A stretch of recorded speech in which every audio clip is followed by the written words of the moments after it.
I'm going to approach this topic, responding to hatred and extremism, solutions from faith traditions, from the perspective of the theologians that I studied while completing my dissertation at Catholic University.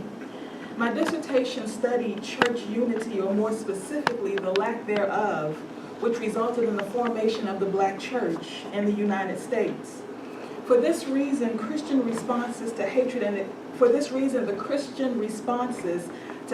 extremism that I provide are relatively contemporary and contextual to the African American Protestant experience in the United States. As a response to hatred and extremism, many Black Christians left predominantly white Protestant denominations to form separate Black denominations because of racism, discrimination, and segregation. These new denominations usually retain the same beliefs and organizational structure as their parent denomination. The main difference was race. What I am suggesting is that some of the most promising Christian responses to hatred and extremism have arisen as Christians confront the manifestation of these issues within their own faith.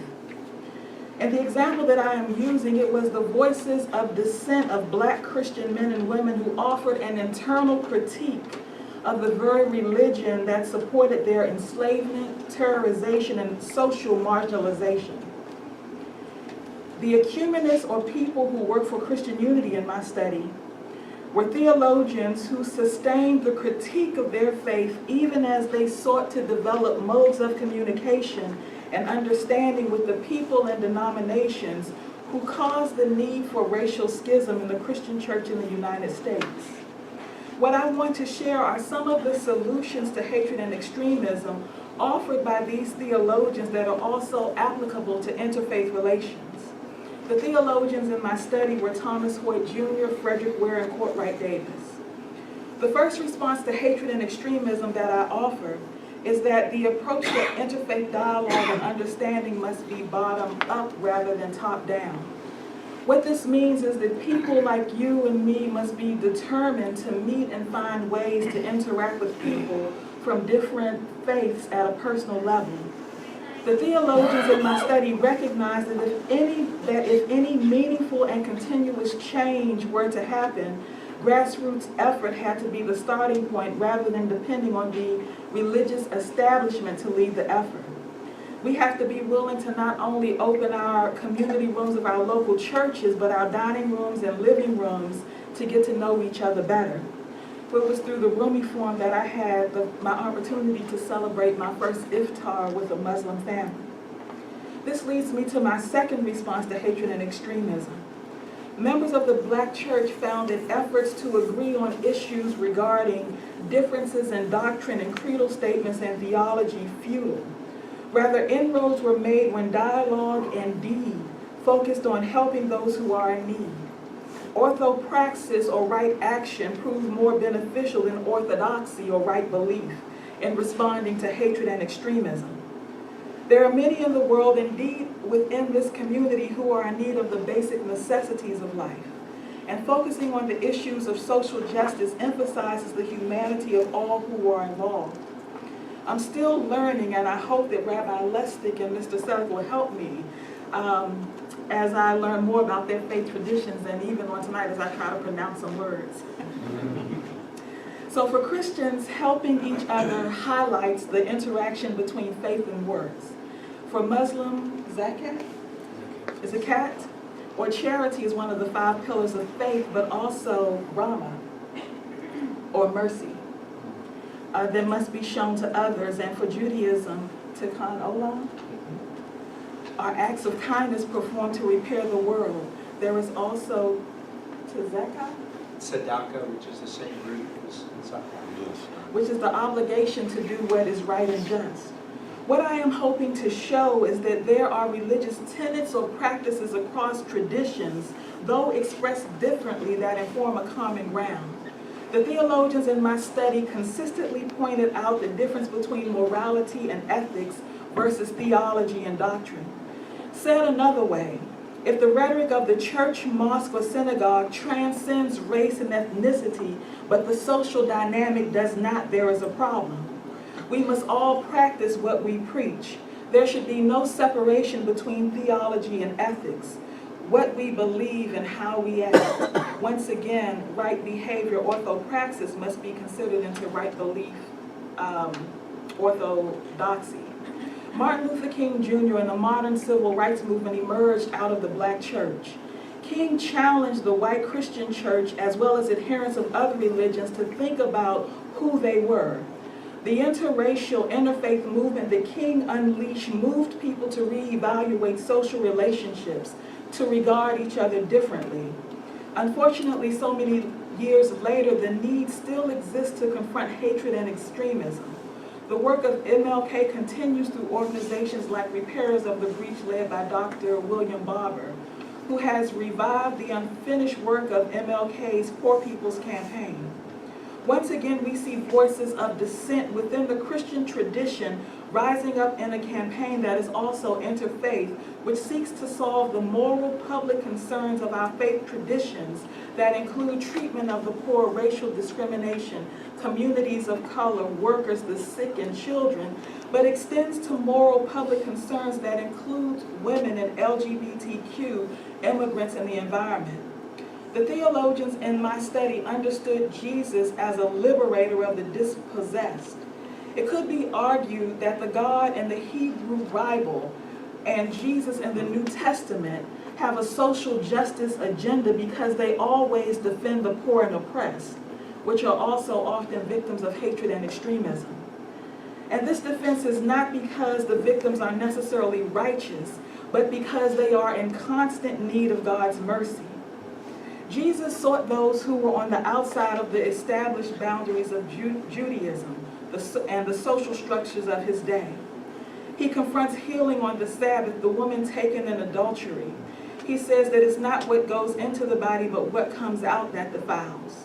He helps us to understand that God is concerned about more of the social plateau than what we imagine. Jesus expands the definition of what is considered redeemable by God, of what is considered acceptable, of what is considered holy. This perspective on Jesus influences social justice efforts because social justice seeks to improve the quality of human life and demonstrate the love of God in tangible ways. If we are to love our neighbors as we love ourselves, this understanding of Jesus makes us redefine who we consider our neighbor. One of the theologians in my study, Hoyt, was adamant about the importance of black Christians recognizing that they are made in the image of God. Another theologian, Davis, developed the theology of ebony grace, which affirms that blackness is not a divine mistake. This was crucial for the identity of black Christians because their outward appearance, their phenotype, or observable physical characteristics were used to justify their denigration. Believing that they were made in the image of God allowed black people to ascribe worth and value to themselves and their lives when society and even the interpretation of Christianity that was taught to them said otherwise. So then another response to hatred and extremism is that the objects of hatred and extremism must be unwavering in their faith and the conviction that they too are created in the image of God, that their existence is not a mistake or a divine joke. This may seem counterintuitive for interfaith dialogue and relationships, but with this acknowledgement comes the realization of the fact that standing firmly in one's faith and relationship with God does not deny or diminish someone else doing the same. Once again, the notion of the image of God differs across religious traditions. Within Christianity, Imago Dei, and Judaism, Teslim Elohim. Solam Elohim, yeah, good job. Human beings are thought to be made in the image and likeness of God. It is my understanding that Islam rules out divinity in any human being. However, human beings can possess attributes of God. And once again, understanding each other as being made in the image of God or possessing the attributes of God challenge us to expand the notion of who is our neighbor. Being made in the image of God, of course, is related to creation story.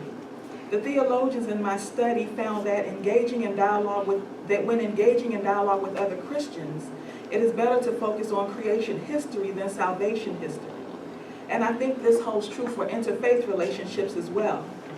You see, focusing on a faith's creedal statement or particular redemption, deliverance, or rescue story can dismiss our corrupt treatment of other people. Creation history gets at the heart of how we treat each other and opens additional avenues for working together on issues such as ecological preservation. We can focus on parts of our faith that reinforce the intention of God toward all humanity. Some religious traditions like Christianity have proselytization or converting others as a focus. Conversion is not, nor should it be, a goal of interfaith efforts. When we go out into the world, we think that we have to take God to other people who believe differently than we do. But we have to realize that God is already there. We must remember that Jesus was not a Christian, rather he was a Jewish layperson teaching about the reign of God and proclaiming God's good news. Hoyt understands the mandate to proclaim the gospel is just that, announcing that God's salvation has come. As I stated earlier, some of the most promising Christian responses to hatred and extremism have arisen as Christians confront the manifestation of these issues within their own faith. For example, Latin American liberation theologies. The responses to hatred and extremism that I offer might, in many respects, seem mundane, but regular people working together on social justice issues to improve the life of others, affirming and supporting each other in their faith, seeking to understand God's revelation outside of our own faith tradition, actively looking for the image of God and the attributes of God in those we encounter, consciously seeking to explain the definition of who we call neighbor. These are powerful witnesses in the face of the Wade Michael Pages who would walk into a Sikh temple and shoot 6 people. These are important stands against the Dylan Roofs who would murder 9 people while in prayer at a Bible study, or the James Fields who would drive his car into a group of counter-protesters at a white nationalist rally. These are important demonstrations of unity and love when the Omar Matins would walk into a nightclub and kill 29 people. These are important relationships to develop so that we can show the Akids Ulas, not sure, tribe, who would set off a homemade pipe bomb in the Port Authority in New York City, that these are not the standard bearers of our faith. Reuben Firestone said in an article entitled, "Not All Christians Are Terrorists," that all religions have vectors of religious thinking that justify extreme violence against people defined as threatening, just as they all have vectors stressing peaceful reconciliation and harmony with adversaries. While this seems true, an article by Charles Leidman entitled "Hatred as the Religious Norm" suggests that the proportion of people promoting religious hatred is greater than those who promote peace among religions. Leidman posits that historically, extremism is the religious norm, and that it is not religious extremism, but religious moderation, or what is taking place in this room right now that requires explanation. This is true when we look at the religious history over the past couple thousand years and see the aggression and killings and torture committed and still being committed in the name of God.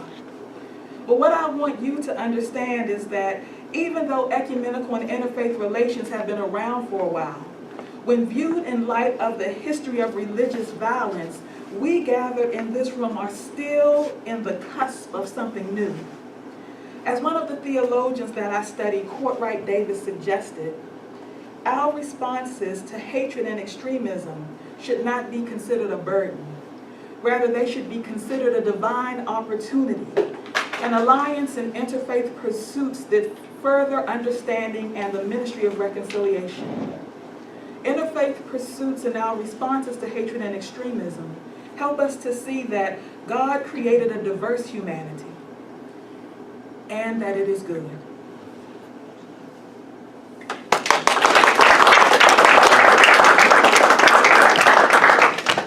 And you were worried. That was brilliant.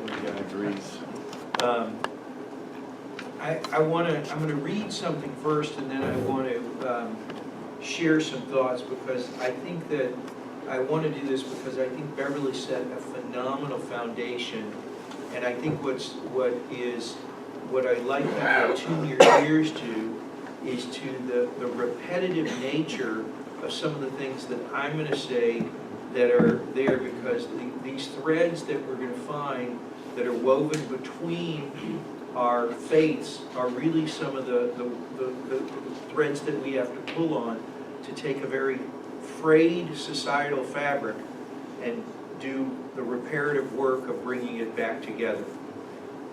We have, for a variety of reasons, all of us in the religious communities feel that we've taken really steps backward rather than steps forward. And I think that we have to remember that we have a very, very strong foundation. The Three Little Pigs story is a theological story. It's not a kosher story. And it's when we build our house out of bricks, when we have a strong foundation, you can huff and puff and beat on the door and it's not going to matter. So we just have to keep that in mind. And the fabric is still there. It may be frayed. So Bereshit teaches, and God said, let us make humankind in our image, after our likeness. And God created humanity in God's own image.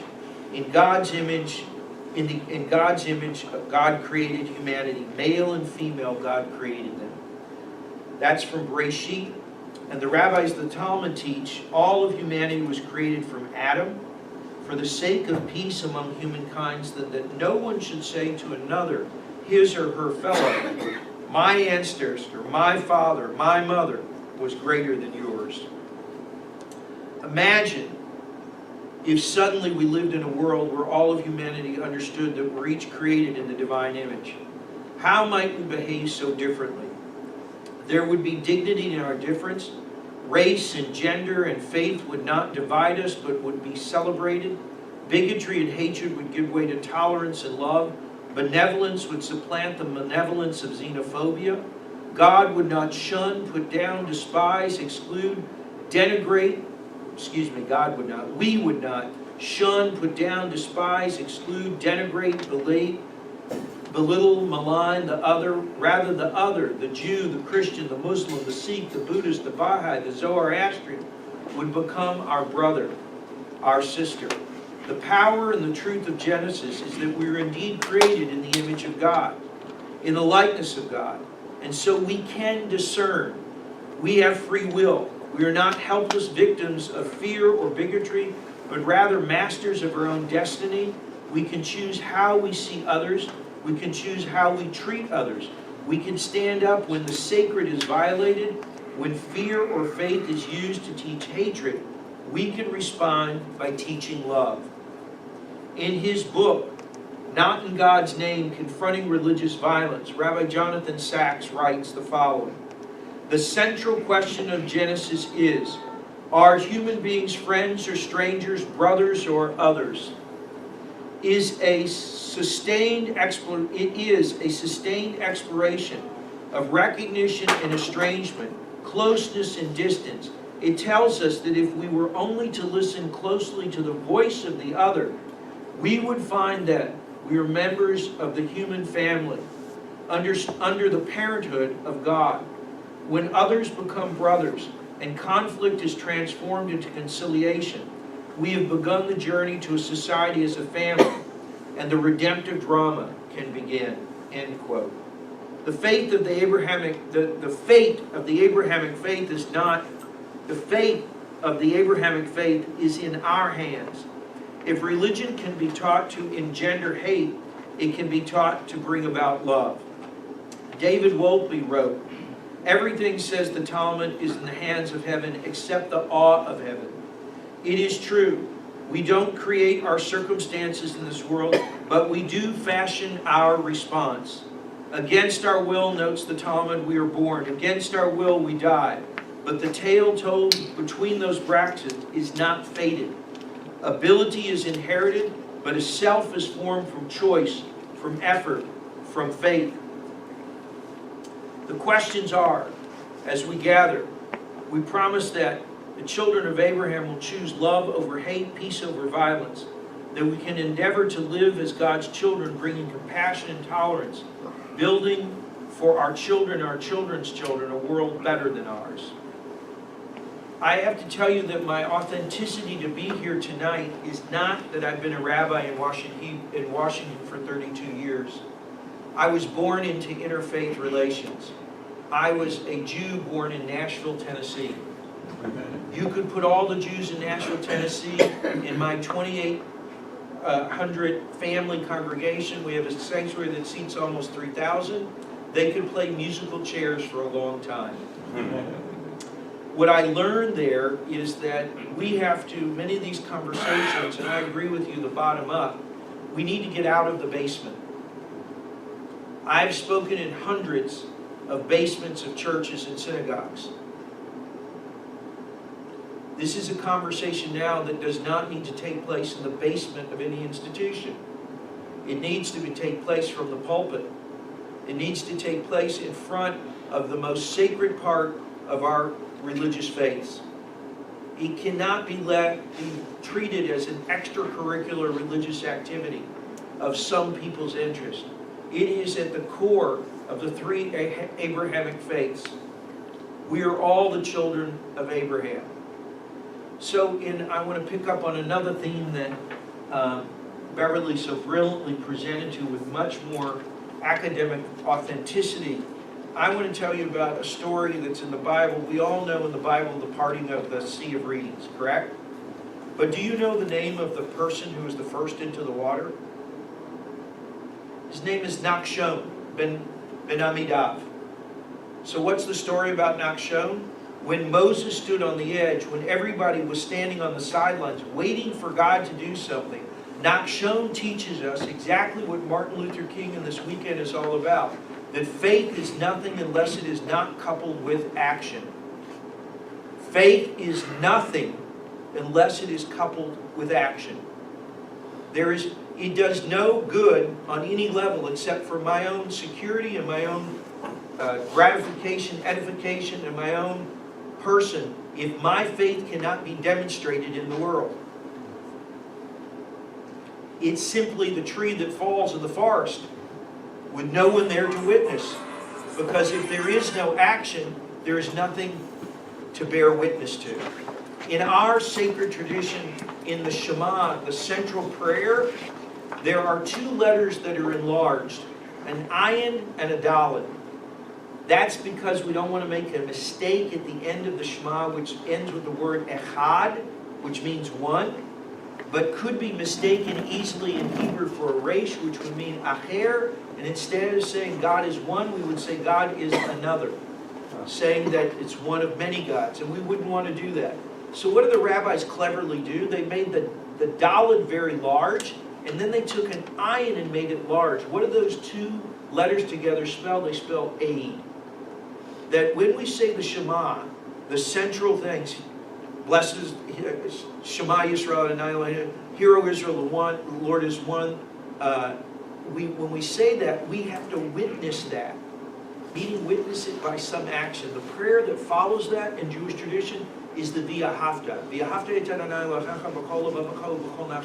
How do you love the Lord your God? With all your heart, with all your might. How? You shall teach them diligently unto your children. You shall do it when you walk as by the way. It's by every action. So, where's my cell phone? Here it is. These are a little bit problematic for us. They like to compartmentalize our lives. We put things under things. We can thread now all of everything together. We neatly organize and whatever, and to separate things into little files and whatever. Our faith cannot be separated from our lives. And the response to this is how we respond in a sense, because the reality is when we don't separate it from our lives, it means that we confront our problems. So I grew up on the child of a Holocaust survivor. There are a lot of things that bothered me this past year. But on the day after what happened in Charlottesville, I got up in the morning, I called one of my other rabbis, and I said, we're going to church this morning. I went out to, I think it's called Glen Arden, Jenkins, First Baptist, 11,000 people there.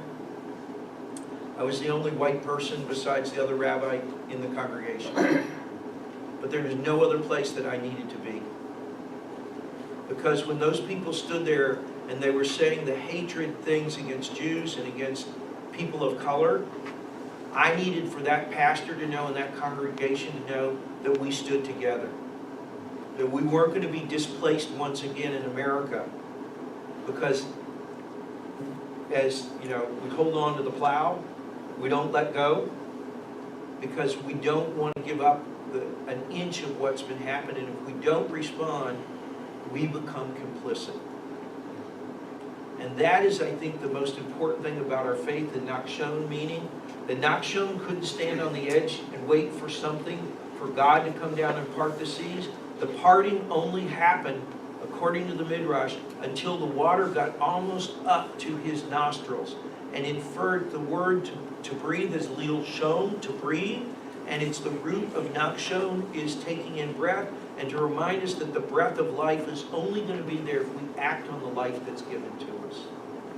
So there are many things that I think are important, and I want to say that we have to think about how we respond to any situation and not to be complicit.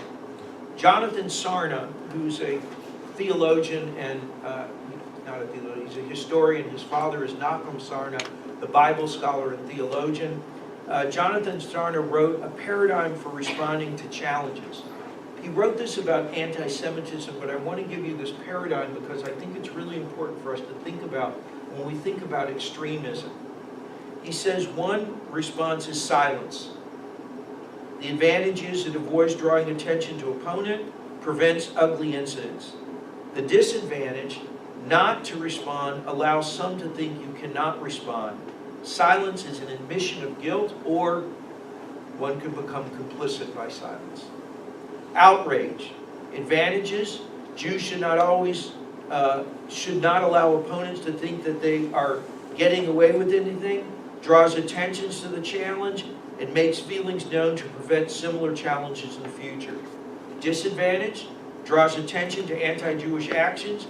It can only be used occasionally, lest it lead to the feeling that Jews are always complaining.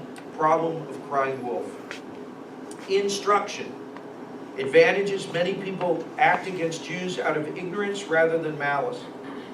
Disadvantage: instruction legitimizes an opponent's action and implicitly denies that any malice was involved in anti-Judaism, which is not the case. There are those who deny the Holocaust who are in need of instruction. There are also those who deny it because it's a malicious act to do so. Obstruction, legal or illegal. Advantages: fight fire with fire. Don't let people think that you can get away with challenging Jews. Some people only understand force. Disadvantage: may be illegal, may draw attention and sympathy to opponent whose viewed as oppressed. Also may bring about to feed fires that thinking that a tit for tat, action for action. Jonathan Sarna wrote this in the early 1970s in response to what was going on in Skokie, Illinois. So I don't know if you remember, but Skokie, Illinois, which at the particular time had the largest amount of Holocaust survivors living in one community, the Ku Klux Klan and a group of Holocaust deniers wanted to they paraded through the center of, and a neo-Nazi group through the center of Skokie, Illinois. And there was a whole debate about what should be done. Do we go to the ACLU? Do we do this? We believe in free speech and things. And these are really difficult times because how we respond, we cannot respond with a knee-jerk reaction. We have to think through. What is really important about what Beverly brought to us is that these theologians talk to us about the way that we respond is critical. The other thing that we have to remember, and I'll end with this, is that faith and the images in these are very, very personal. I worked with a man we were just talking about, a common friend of ours, Rick Lowry. We were taught by a man named Stan Lusby, who was from the University of Chicago and moved to the University of Tennessee. I went and took pictures with him in storefront churches in Chicago. I happened to be working as a photographer at the time. I was amazed. It was a slide presentation on what were called the images of Jesus. I, as a Jew, was fascinated. Jesus was Chinese. Jesus was African American. Jesus was Puerto Rican. Jesus was every color, every hue, every shade. The image of God, we're created in the image of God. And God is created in the image of those who love God. And we have to keep that in mind, because some of those core feelings are really some of the things that drive, and when people feel threatened, as you mentioned, some of the worst things come out. The book of Genesis ends with a real struggle that many of us don't want to talk about. Jacob, who'd been conniving and cheating, changes over time. And the people of the city around him come to Jacob and say, "We would like to marry your daughters." And Jacob says, "If you keep our traditions and you participate in our rituals, you can do so, which means you need to circumcise yourselves and you need to become part of the faith." And Jacob has absolute belief in wanting to bring those people into and create peace with them. What do Jacob's sons do? Jacob's sons go out and slaughter all the people who just circumcised themselves, who would come to the table to want to be there. And it's not one that we often preach about, we often talk about, and I think we need to talk about. The Bible gives us in one very similar family 2 paths, and the results are clear of what the choices are. We call ourselves not by the names of any of Jacob's sons. We are B'nai Yisrael, the name that Jacob took. We're the children of Jacob. And it is our choice to be inclusive and to choose peace and not to choose violence.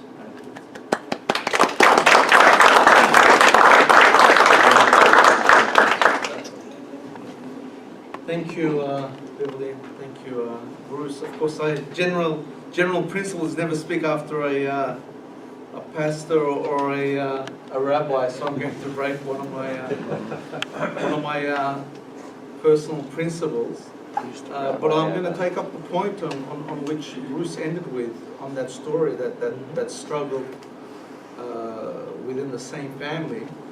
And this concept of hate and extremism, particularly from a biblical / Quranic perspective, goes to the first family of hate, of jealousy. And of course, I refer to Cain and Abel. When one brother could not fan them, tolerate, respect, love, like the other. So this is for us an eternal struggle. And from really a Muslim perspective, and dare I say, from a biblical perspective, these 2 siblings were the children of someone that received revelation from a very unique family.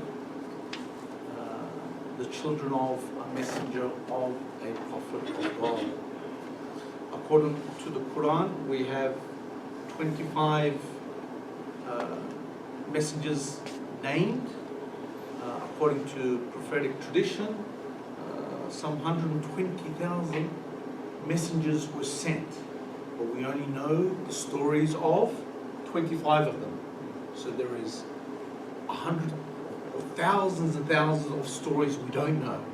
The struggles they went through to do what? To get that message through. We have the example of Adam, all the way through Moses, Abraham, David, and of course, who we believe to be the last receiver of revelation, Prophet Muhammad. So this is an eternal struggle. It started with Cain and Abel, Adam and Eve, one of the most noble families within the Quran and biblical context, I believe. And this continues to today. So we haven't got it right. We need to learn, to relearn. And sometimes people ask, me, and I've heard really in academic settings, why are the same messages or same verses in different stories repeated in so many forms within chapter after chapter within the Quran? And of course the Quran answers this because people are forgetful. People are forgetful, humanity is forgetful. It started with the same family and it continues, and God knows. And I'm not a betting man, I can almost guarantee it, that it will continue until the last person or the last two people on earth will have similar problems. So this is a shared concern. We have shared values, and we need to remember that we have shared a shared concern. So these are my reflections, and I thank you both for that.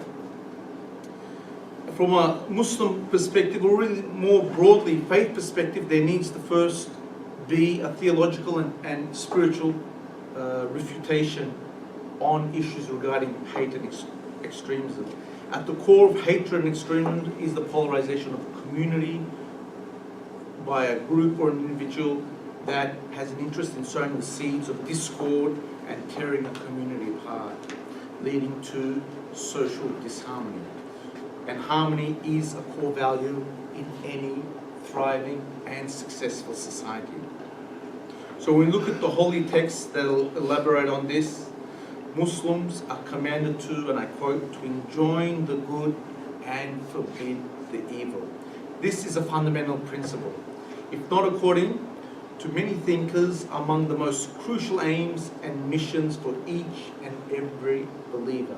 And some would argue for all believers outside of the Muslim faith, and even more general, abiding principle for all people, irrespective of faith, that we enjoin good and forbid evil. This is our shared mission. And I want to be clear, those people we assume to be following the Quran, that is Muslims, which believe in that final revelation sent to mankind, humankind, and that's the point, that this revelation was sent to all of us, that there are solutions for all people to reflect upon, both spiritual and social ills that we all share.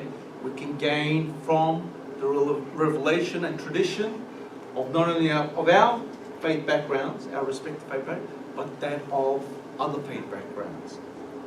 So as I quote, and I'm going to quote some verses here, I would like for you to do some interfaith introspection. Not what this Muslim here is speaking, or what he should be gaining from the Quran, or what his community should be gaining from the Quran, but we as a collective community can be gaining from people with different faith backgrounds and their spiritual teachings. For all of these messages didn't come to a particular group, they all came to our shared humanity, and this is crucial to understand. So some intrafaith introspection is necessary. Try saying that a few times very quickly. Let me start with another quote. And not equal are the good deed and the bad. Repel evil by that deed which is better, and thereupon the one whom between you and him is enmity will become as though they were a devoted friend. It's very simple instructions. So the very foundation is based upon compassion. The solution to our shared issue of hate lies in this secret weapon. It's almost as if it doesn't exist. We've forgotten, maybe. It's as if it's missing in our lives, or at least in many of the spheres of this modern world. This concept of forgiveness, of compassion, of replacing someone's bad deed with, or reacting with, a positive deed. And this reminds me that when Muslims begin even the most menial tasks, they do so by reciting the Bismillah, which elaborates into, in the name of God, the most merciful, the most compassionate.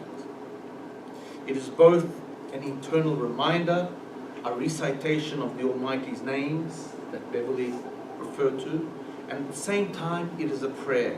if you will, imploring the Almighty for greater compassion and mercy in our lives. Maybe hundreds of times these are recited as we do simple and menial tasks to start with God's name. And we reflect upon the Quranic verse, the Quranic approach to all creation. That is, that every form of life manifests a unique combination of God's names and attributes, which we as humans were created to see and reflect upon in our spiritual journey of traveling from the created to the creator and arriving in a higher form of understanding and awareness of ourselves and the Almighty. That is the purpose of creation. Therefore, in addition to its inherent value, every form of life, be it human or not, is a unique species in and of itself. That is one interpretation of the Quranic verse, the unjust killing of one person is like the killing of all humankind. Based on this reading, people have a positive responsibility to appreciate one another and ensure the continuation and respect of all life. In another verse, we are reminded, I'm quoting from the Quran, who spends in the cause of the Almighty during ease and hardship, and who restrains anger and who pardons the people, and the Almighty loves the doers of good.